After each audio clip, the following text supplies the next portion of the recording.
өнөөдөр дунд сургуулаа төгссөн. Тэр хамгийн ойр байх маш өндөр барилга дээрээс өөрийнхөө хараа баран амьдралыг бодно. Дараа нь тэр доошоо өсөрнө. Яг газар унаж өгөх гэж байтал нэг зүйл өөрийг нь бариад авах нь тэр. Энэ зүйл нь Тэнгэрийн элч байдаг бөгөөд тэр өөрийгөө танилцуулна. Намайг NASA гэдэг. Танилцахдаа таатай байна. Мөн Мирей газар унаж өгөхөөс нь авччихдаг бөгөөд Мирей өжөө барилгаа хартал өлөнд зөвхөн өөрөө л тусна. Тэнгэр элчүүд зөвхөн онцгой нэгэнд л харагддаг байх нь. Мирей Тэнгэр элчийг 7 жилийн өмнө би амьдралд аль хэзээ бууж өгсөн гэдгээ хэлнэ. Эцэг эх нь нас барсан бөгөөд нагаз эгч аав гах нь түүнийг гэртээ авчирхад тэр зүгээр л Мирей нэг өмхий өрөөнд түгждэг мөн хоол унд гэж яг л нохоотой харьцаж байгаа юм шиг л угаацаа өгдөг байв. Харин нагаз эгч аав гахынх нь хүүхдүүд цагийг зугаатай өнгөрүүлж мөн Мирейг дээрлэхнэ. Тэр маш сайхан оройн хоол иддэг байв. Мирей хонсон хоолоо иднэ. Заримдаа хоолгүй хоногч өдөр байв. Ерөнхийдөө бол аз жаргалтай байхын л харддаг байсан бөгөөд Мирей тэдний хувь зүгээр л нэг нохоо шиг л харьцдаг байв. Өдөр бүр тэр өрөөнд ганцаараа чичирч өсөж сангаж унтдаг байв. Түүнийг ирээдүй ямар ч найдвар байхаа болсон түүний харцнаас нь ойлгомжтой. NASA Мирейд хандан би тусгай зэрэглэлийн сахиусан тэнгэрж хэлнэ. Түүнийг Мирейг энэ ертөнцид бүх зүйлийг хүртэх хэрэгтэй гэдгийг хэлнэ. Мөн чамд эрх чөлөө хайр бүгдийг өгч чадна гэдгээ хэлнэ. Тэнгэр элч NASA хүүд хандан бүх амьдралынхаа туршид боол байсан бол түнд эрх чөлөөг бэлэглэж тэр чөлөөтэй байх далавчийг санал болгох. Чи хайрыг хүсч байвал тэр ич эдийн болор улаан сумыг дуудаж хэнийг ч онож болно. Тэр суманд оногдсон ямар ч хүн түнд агшин зурш дурлах болно гэдгийг хэлнэ. Мирейн алийг нь ч хүсэхгүй байлаа. Тэнгэр элч толгой дээрээ байсан улаан царгаас салган Мирей ич эдийн дугуйг шидэв. Сануулж хэлэхэд зөвхөн сахиусан тэнгэртэй хүмүүс л бидний харж чадна. Тийм болохоор танаа зовох хэрэггүй гэж хэлдэг. Мөн дараагийн бурханг сонгох хүртэл чамд өгсөн хүч байсаар байна гэж хэлдэг. За одоо тэнгэр өөд нисхийг хичээгээрэй гэж хэлдэг бөгөөд Мирей маш хурдтайгаар хөөш тэнгэр рүү үүлэн дунд хөвж ниснэ. Тэр маш хурдан нисэж байсан учраас сэтгэл нь сэргээл явчих. Нар жаргахыг хараад шүнжин ниснэ. Түүний төсөөлж байснаас ч илүү гайхалтай гой санагдана. Мирейн нүдэнд гинэт нулимс хурдан уйлж эхлэв. Мирей хот руу босч ирээд өнөөдөр Токио гигант Патрикийн өдөр учраас надад онцгой үйл явдал тохиож байна уу гэж бодно. Учир нь хүүхэд насндаа анх дурлаж байсан охин дөрвөн навчт буюу хоншоонгор бэлэглэж байсан дурсамж нь бүдэг бадаг бодогдно. Тэнгэрлүү хараа сууж байхад зуураа Наси дахин ирж түүнд өөрийн өссөн бүхнээ өөрийн супер хүчээр булгаалж ав. Хөрсөн газар руугаа яв. Улаан сумныг тусламжтай хэнийг ч өөртөө дурлуулж чадна гэдгийг Мирейд хэлв. Харин Мирей тэнгэр элчийг хандан чи яаж өөрийгөө тэнгэр элч гэж хэлж чадаж байна? Чи надад жөтгөрлөг юмдээ санал болгож байгаа. Нав ийм үйл хий гэж шууд хэлж чадаж байгаа юм бэ гэж асуув. Тэнгэр элч тулд сая хэлсэн зүйл нэг тоодгүй бөгөөд тэр хүмүүсийн зүрх сэтгэл байтугай энэ амьдрал дээр болж байгаа бүхнийг мэднэ гэдгийг хэлнэ. Мөн хамт амьдарч байгаа авгах нагаз эгч нь адын мөн хүмүүс гэдгийг хэлнэ. Мөн зарим хүний зүрх сэтгэлд мангасаас ч аимшигтай мөн бодит ертөнц мангас байдаггүй гэдгийг NASA бас хэлнэ. NASA маш чухал зүйл хэлдэг бөгөөд түүний гэр бүлийн гишүүд санаандгүй өхөөгүй бөгөөд эцэг эхийнх нь амийг нь хүнээсэн хүмүүс бол түүний авгах нагаз эгч гэдгийг бас хэлнэ. Бас илчилж орхив. Мирей сая сонссон зүйлээс болж оюун ухаанд доголдож сахиусан тэнгэрийн хэлсэн үгэндтэй авгах нагаз эгч нь гэр бүлийнх нь гишүүдийн насан гэж худлаа ярьж байгаа гэж бодно. Мирей өөртөө дурлуудаг улаан сумыг ашиглан өөрөө олж мэдхийг санал болгоно. Мирей гэр рүүгээ хамаг хурдаараа нисэн очоод нагаз эгчийг яс нэг зүйл асууя гэж хэлдэг. Мирейг үл тоодог бөгөөд асуухыг хүссэн ч тэр нагаз эгч нь түүнд амаа татаад арилж үз гэж тушааж хэлдэг. Гараа түн рүү чиглүүлэн улаан болор сумаараа сээжрэн шууд харуулах үед эгч нь шууд уушлахгүй шууд гүйж ирээд би чамд хайртай л гэж хэлнэ. Мирей түүний түлхэн унгаж асуулт асуув.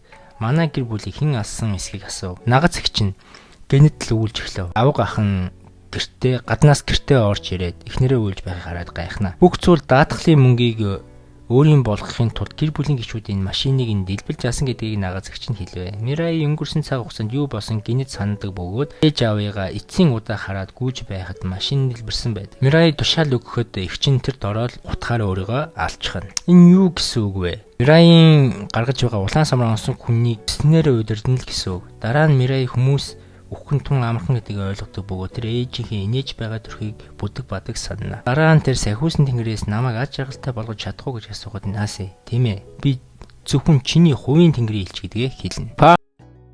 байдаг бөгөөд тэр буудлын үйлчлэгчийн улаан сумаар онож буудалд мөнгө төлөлгүй ороод ирсэн байв. Мирай одоогор тийм их баяртай жаргалтай болоогүй л байв. Мирайд хангалттай их мөнгө байхгүй байлаа. Мирай нэг санаа төрсөн бөгөөд эхний ээлж аав гахаасаа буцаж гэр бүлийг нь алж олсон мөнгийг авахар шийднэ. Тухайн мөчөд нийсээ цагаан болорсон улааныг бодвол онцог хүнээ шууд алддаг аюултай зүсэг гэдгийг Мирайд ойлгуулж өг. Үзэгдэл бурхан руу шилждэг бөгөөд бурхан дэлхий дээр амьдарч байгаа бүх л хүнийг харж байдаг бөгөөд хамгийн их зовж байгаа хүмүүсээс дараагийн бурханг сонгох бөгөөд 13 сахиусан тэнгэрийг дараагийн бурханг сонгох хүртэл 999 өдөр яг тэднийг дэлхий рүү явуулсан байдаг. Бөгөөд энэ өдрийн дараагийн бурханг сонгогдож дахин бүх зүйл эхлэх билээ. NASA өгсөн нисэх чадвар болон улаан захир болрын чадвар нь байхгүй болно гэдгийг Мирайд хандан NASA хэлж өгнө. NASA өөрт нь хугацаа байгаа гэдгийг нь ойлгоно. Тэр зураг саатал өөр нэгэн тэнгэр элчтэй цугныг залуу зогсож байх нь тэр. Мирай өөрийн гэсэн тэнгэр элчтэй учраас шууд л түүнийг тэнгэр элчийг шууд харж чадаж байв. Тэр залуу өөртөө 5 эмэгтэйг улаан сумны хүчээр өөртөө дурлуулсан гэдгийг Мирай шууд мэдэж байв. Тэгээд Мирай сумнаас хамгаалах арга байгаа юу гэж асуухад NASA дүрмийг тайлбарлаж өгөв. Улаан болорт оногдвол 33 өдрийн турш түүний хүссэн бүх зүйлийг хийн рүү зөвхөн нэг л удаа буудаж болно гэдгийг хэлдэг. Зурагтаар гарч байгаа залуу руу үзэгдэл солигдох бөгөөд тэр маш олон эмэгтэйчүүдтэй цуг машин төлтөж байдаг бөгөөд нэг сонин дуулахтай залуу гаднаас нь орж ирээд цагаан болороо буудаад алчихдаг. Тэгээд асар хурдан тэр газраас нисэн алах болно. Тэгэл Мирай юу шилждэг бөгөөд Мирай утсаа ухаад алхаж байдаг. Тэр өчигдөр 5 охин өөрт нь дурсан гэж зурагтаар гарч байсан залуу өгсөн гэдгийг уншиж мэднэ. Үзэгдэл тэнгэр өөд шижих бөгөөд тэр залуугийн тэнгэрийн элч өгсөн цогцыг тэнгэр дээр авч ирчээ. Тэр бурхан тэн залуу өгсөн гэж хэлдэг. Үзэгдэл дахиж Мирай руу шилждэг бөгөөд NASA Мирайг хандан чи ямар мундаг юм бэ? Чи хамгийн шилдэг ахлах сургууль тэнцсэн юм байна гэж баяр хүргэнэ. Мирай нэлээд тухайнтай гэдэг нь тодорхой. Тэр авга ахыхаа эхлээд улаан сумаар онсон тэгээд өөрийнхөө боол болгосон байдаг. Харин нагаз их чинь өгч гисэн. Тухайн үед хэдэн хүмүүс ойрхон байсан банкыг дээрэмдэж байдаг. Бөгөөд нөгөө өчигдөр зурагтаар гарч байсан залууг алдаг дуулахтай залуу гинт гараад ирнэ. Тэр бүх цагдаа нарыг улаан сумаар онож удирдлагыг гартаа авна. Эхний дээрэмчдийг буудахаас өмнө буугийг буулгаж улаан сумаар онно. Хэрэгтэн шууд л өвдөх сүгдэн дараачийн хэрэгтэн өмсгөлтэй залууг буудах гэж байгаад хамсаатангаа буудаад алчихна. Хэрэгтэн дахиад буудах боловч ондоггүй. Өмсгөлтэй залуу дахин галлахдаа цэнхэр боллоор ашиглаж хэрэгтэн алж өрхнө. Мөн өмсгөлтэй залууг зурагтаар бусад тэнгэр элчүүдийг 11 хүмүүстэй байлдаж дараагийн бурхан болох өрсөлдөцгөөе гэж хэлнэ. Мирай гэртээ харин мөн Мирай хэнийг ч устгах зорилгогүй байгаа бөгөөд өмсгөлтэй залуу бусад сахиусан тэнгэртэй хүмүүсийг алж байгаа нь өөрт нь тааламжгүй мэдрэмж өгнө. Учир нь өөрөө сахиусан тэнгэртэй болохоор үхэх магадaltaй болоод ирж байгаа юм л та. NASA тэнгэр элчүүдийн талаар тайлбарлаж өгдөг бөгөөд тэнгэр элчүүд өөр гисэн зэндатай байдаг. Бөгөөд ранктай аж. 3 төвшний сахиусан тэнгэр байдаг бөгөөд нэгдэх ранк бол хамгийн хүчтэй. Сахиусан тэнгэр цэнхэр боллоор бас улаан болрыг хоёр чадвартай бас далавчтай. Хоёр дахь бол зөвхөн улаан болрыг гаргаж чадна тэгээд далавчтай. Харин 3 дахь ранк их бол сахиусан тэнгэр бол далавч эсвэл улаан болор хоёрын нэгийг сонгох. Мөн тэнгэр элчүүд ранк нь өөрчлөгдөж болдог бөгөөд бие биенээ устгах ч юм уу те өөрөөс өндөр ранктай айгу сахиусан тэнгэртэй хүнийг устгаснараа ранк нь өсдөг юм билээ л дээ. Эсвэл ямар нэгэн чухал зүйлийн төлөө ч тэмцснээс нь шалтгаалаад ерөнхийдөө ранк нь өснө. Дараагийн өдөр Мирай сургуультай явна. Мөн өмнөх шинэ тэр Сакигийн анхны хайрынхаа талаар ярилцах бөгөөд NASA ерөнхийдөө улаан сумаар Сакиг оноод өөртөө 33 өдрийн турш дурлуулчих гэдэг санааг Мирайд хэлнэ. Харин Мирай тийм аргаар Сакиг дурлуулахыг хүсэл байдаг бөгөөд дахин үзэгдэл солигдно. Үзэгдэл дахин солигдож одоо цагтаа шиждэг бөгөөд Мирай сургуультай очино. Тэгтэл тэнгэр дээр нэг өөр сахиусан тэнгэр байдаг бөгөөд Мирай тэнгэр элчийг хараагүй юм шиг явах гэж байтал тэнгэр элч гинтл Мирайг хамаг хурдаараа хархан тэр. Мирай маш их гайхан тэгсэн хүүхэд байхад нь хайртай байсан Саки хойноос нь улаан болроор цээжигийн сүлбэд амна. Саки Мирайд хандан гэрт нь ирэхийг тушаана. Улаан болорт оногдсон болохоор шууд даалгаврыг биелүүлнэ. Тэгээд гэрт нь очино. Тэр Саки Мирайд гэрт нь ирсэн хойно цэнхэр болрыг гаргаж ирэхийг хүснэ. Тэгтэл Сакигийн тэнгэрч Ривел өөрийнхөө эзнийг хамгаалахын тулд наадах чинь өмсгөлтэй залуу юм биш үү гэж сандарна. Гэвч биш гэдэг явцтай ойлгомжтой болно. Мирай тэр Саки тэр хоёр бие биедээ үнэхээр талтай гэдэг нь ойлгомжтой. Мэдээж дараагийн бурхан сонгогдох үртэл дуулахтай залуу буюу Кайндэй улаарсан бух шиг бусад сахиусан тэнгэртэй хүмүүс тандан баскетболын талбайд цугларч надтай тулалд гэж хэлдэг. Саки Мирай хоёр тэнд юу болохыг мэдхийн тулд тэр газар очино. Хэд хэдэн сахиусан тэнгэртэй хүмүүс цуглах бөгөөд тэнд байгаа бүхэл хүмүүс өмсгөлтэй залуу болох Канди Юри зогсоох гэж үснэ. Гэвч тулаан Канди Юри бүх сахиусан тэнгэрийн эзэнтэй цог өөрийн талтай уруулж улаан болроор бууддаг бөгөөд нэг сахиусан тэнгэрийн хүнийг нь бол алчдаг. Ер нь бол цагаан болроор буудаад. Канди Юрийн зорилго бол бүх сахиусан тэнгэртэй хүмүүсийг алаад эсвэл улаан болроо оноод өөрийн талд оруулж 999 өдрийг болох үед дараачийн бурхнаар өөрийгөө сонгох хүсэлтэй л байд.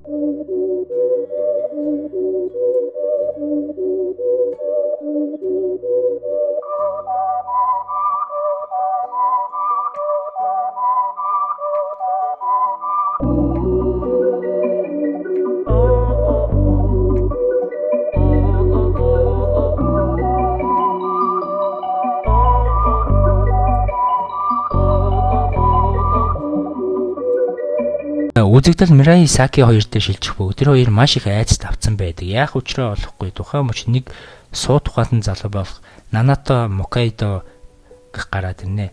Сахиусан тэнгэрийг нь Барет гэдэг тэнгэртэйгээ цуг хараад ир. Мирай өөрт нь тус болж Канди Юрийг зогсоож өгөхийг гуйна. Мирайгийн хувьд ийм амар алуурчинтай дараагийн бурхнаар сонгогдвол маш аимшигт юу болох нь ойлгомжтой те. Маш аимшигтай аллах учрал болох нь тодорхой байсан болохоор зогсоохыг ерөнхийдөө зөвшөөрнө. Мөн Мими Ямада гэх нэг алуурчин охин гарч ирэх бөгөөд Нанто Мокайдо ерөнхийдөө бол ингээ хотод тэгээд Кандаг ерөнхийдөө байраад ерөнхийдөө учрыг нь олъё гэж ерөнхийдөө хэлсэн. Нанато ерөнхийдөө явна. Гэвч тухайн газарт нь Нанато очтол асар хүчтэй дэлбэрэлт болж доош унана. Мирай хамаг гурдаараа Нанатог барьж автал Канди Юри гарч ирнэ.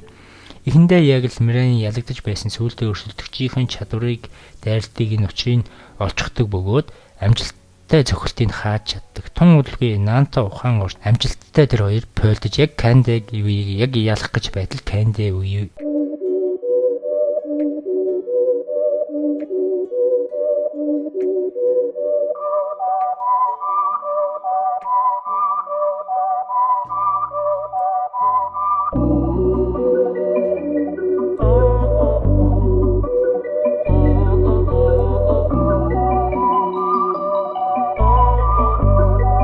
Канди Юри зүхтаж амждаг.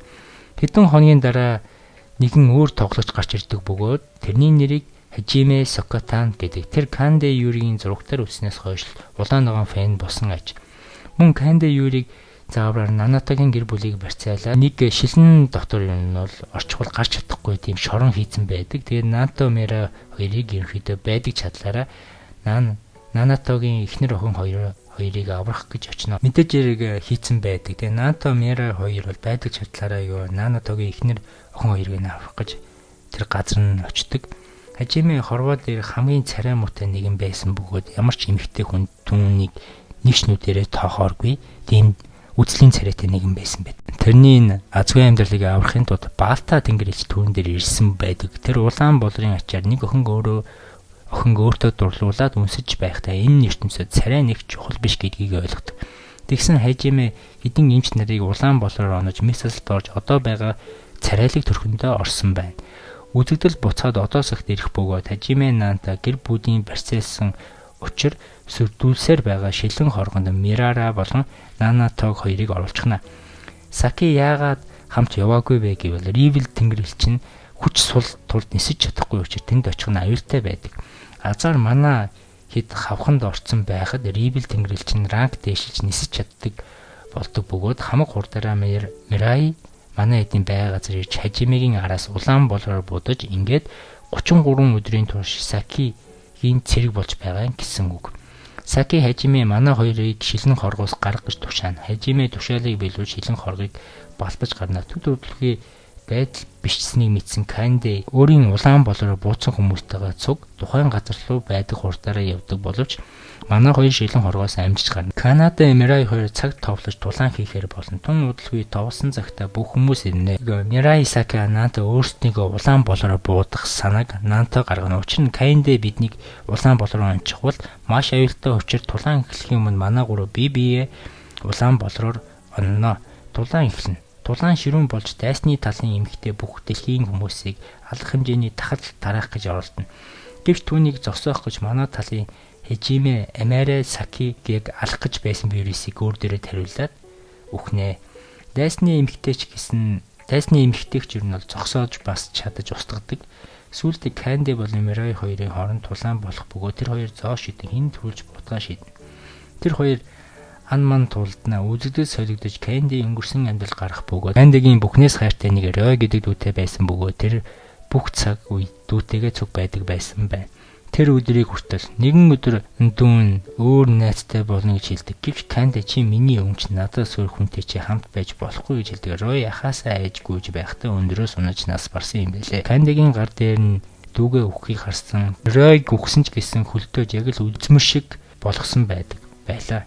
Нэг өдөр тэр энэ бүх зүйлээс залхаад яг л хутга гаргаж иргэн өөх гэж байтал сахиусны Мизуя гарч ирсэн байна. Үзэгдэл одоо цаг шилжиддэг бөгөөд Канди Мирейн бие рүүгээ ээлжлэн буудан цохилтыг хаасаар байдаг.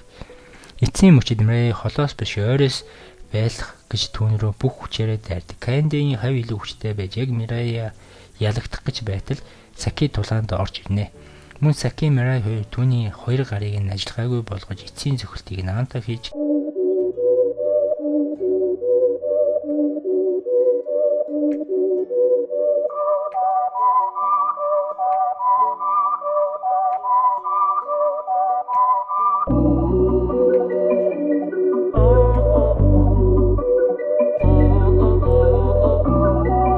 Канди ялагдаж үхнэ. Гэвч ялалт маш том төлөөстэй байдаг бөгөөд тулаан дунд Нанато маш хүнд гэмтэж эмнэлэгт нас бардаг.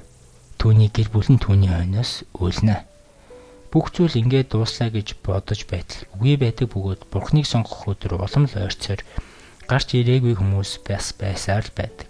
Төд удалгүй нэгэн хүү гарч ирж олон нийтийн сүлжээнд бүх үнэн хэлдэг бөгөөд 13 тэнгэрийн элч байдаг. Мөн хинч хэрэггүй хинч тоодгүй хүүхэд байсан байдаг. Яг Юйто түүний нэрийг Юйто гэдэг бөгөөд яг амиа хорлож өгөх гэж байтал тэнгэрлэгч түүнийг сонгосон байна. Тэр бас зурагтаар Канди бусад тэнгэрлэгчтэй хүмүүсийг устгах гэснээс маш их айж байсан боловч Мирей түүнийг зосоосон болохоор түүнийг дараачийн бурхан болох ёстой гэж хэлдэг. Энэ үйл явдлаас болоод бүхэл хүмүүс Мирейг мэддэг болчихдог. Болохоор Мирей Саки хоёр шууд аюулд орно. Бас үлдсэн гарч ирээгүй хүмүүс байгаа бөгөөд тэр хүмүүс дундаас ч бурхан сонгогдох болзошгүй байдаг. Мирей Саки хоёр аргагүй ихэнд бусад тэнгэр элчтэй хүмүүсийг хайж эхэлнэ. Нэг хүүг олдог бөгөөд түүний Шүжи Наками гэдэг. Тэр Кандигаас ч илүү харгас нэгэн байдаг бөгөөд тэр өөрийнхөө үхлийн бурхан гэж нэр өгчээ. Ээж аваа гэдэл бүх хүнийг алчсан байдаг бөгөөд тэр хүүг ямар их зовлон үзснийг мэдэхгүй тэр хүүг засах гэж оролдоно гэд маргааш нь Юйтэй гарч ирдэг бөгөөд тэр Мирей Саки хоёртой ярьснаа. Нэг баг болохоор тохиолдсон. Тэд нэг баг болж өөр нэгэн сахиусан тэнгэртэй эмэгтэй олноо. Түүнийг Юри гэдэг. Ингээд эцсийн нэг хүнийг олж чадахгүй байтал тэр өөрөө гараад ирдэг. Бөгөөд сүүлчийн хүн бүгдийг хуурч чаддаг бөгөөд хамгийн аюултай нэгэн байдаг. Түүнийг Юнда гэдэг бөгөөд тэр маш ухаалаг нэгэн байдаг. Манай хэдийг отолтонд оруулж байгаад Ютагс устгахчнаа. Манай хэд тэр газараас арай гэж зүхтаж чаддаг боловч дараагийн бурхан сонгох өдөр тун ойрхон ирсэн учраас бүгд л айдас хүйцтэй байлаа. Учир нь буруу нэгэн бурхан болбол бүх хүн өхөж болох билээ. Зурагтаар Юндэ манай хэдэд хандан сүүлчийн тулаан хийх газрыг хэлнэ. За ер нь бол энэ анийн дээр гараад байгаа бурхан нэг 13 сахиусан тэнгэрээ ингээ илгээгээд тэгээд тэр сахиусан тэнгэрүүд нь ерөнхийдөө бол хамгийн их зовсон хүмүүсийг сонгоод тэгээд тэр зовсон хүмүүсээ ерөнхийдөө бол нэг нь ерөнхийдөө бол бурхан болохоор болж байгаа байхгүй. Тэгээ тэр хэрэг бурхан болчих юм бол энэ ертөнцийг бол бүр яах ч боломжтой болно гэсэн үг. Асар хүчтэй. Тэгээ тэрийг мэдж байгаа Мирей Саки дараачийн бурхан болох уу гэж асууна. Хамтдаа тэр хоёр нар мандахыг харна. Энэ эцсийн удаа нарыг харж байгаа өдөрч байж магадгүй. Тэд Юндад ир гисэн газар нэр. Тэгээд Юнда бусд бүх хүнийг явахыг шаардна. Учир нь нэгэн эсрэг нэг шудруу тулдна гэж хэлнэ. Юнда яг тулаан эхлэх үе шууд л манай хэдийг барьцаасан байдаг бөгөөд бууж үг хайртай хүнээ сонгохгүй бүх хүний амьдралыг сонгох гэж асуулт асууна. Эцсийн мөчид Мирей Сакиг сонгож бууж өгдөг боловч Мирейн тэнгэр элч Найсэ дөрмийг зөрчиж Мирейг аварч өөрөө чулуу болж хуурдаг. Гэвч Мирайч гэсэн өөрт байгаа чадвараа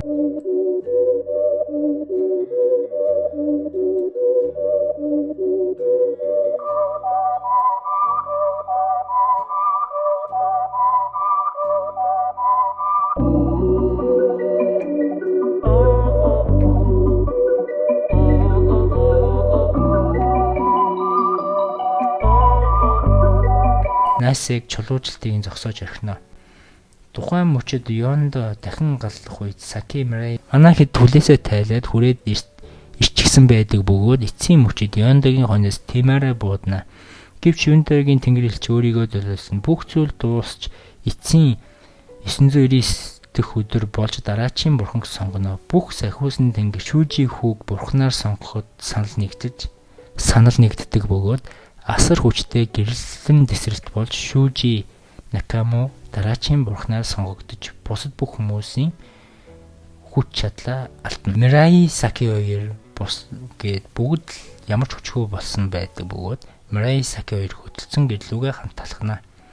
Хэдэн жилийн дараа Саки найз нөхдөдөө Мирайтай гэрлэх гэж байгаа гэх ад жаргалтай мэдээ хилээд явж байдаг бөгөөд 5 өдрийн дараа Мирай Сакигийн гэр бүлтэй танилцсанаа тэр хоёр оройн хөгжилтэй юм яаж инээлдэх бөгөөд барилдаж гарнаа. Ингээд 5 өдрийн дараа гэлнэ. Тэр мөчид Шүүжи хүү бурхан болчихсон бүхэл зүйлийг харж байдаг бөгөөд дэлхийн ертөнд асар их зовлон зүдгүр байгааг харсаар байдаг. Тэр эцэст нь нэг шийдвэрт хүрдэг бөгөөд дэлхийн ертөнд бурхангүй байсан дээр гэж бодно. Шүүжи бүх тэнгэр элчийг дууддаг бөгөөд тэр бүх тэнгэр элчийг алга болгодог бөгөөд мөн тэр дараа нь өөрийгөө цагаан болоор устгаж орхидог. Дэлхий дээрх бүх хүнийг хэрэггүй гэж үздэг бөгөөд бүх хүнийг алга болгох тушаал өгч ошлон хорвоог оргийн хоосон болгохоор шийднэ. Тухайн мөчид бүхэл хүмүүс алга болж эхэлдэг бөгөөд хүүхдүүдээс эхэлж алга болно. Мирай юу болоод байгааг шууд мэддэг бөгөөд дэлхийн төгсөл ирж байгаа гэдгийг мэддэг. Мирай Саки хоёр эцсийн мөчид бие биеэ тэрвэрдэг бөгөөд бүх амьд бие орчлон хорвоо тэр чигтээ алга болно. Бүх зүйл оргуу хоосон руу алга болдог. За аним маань энэ хүрээд дуслаа.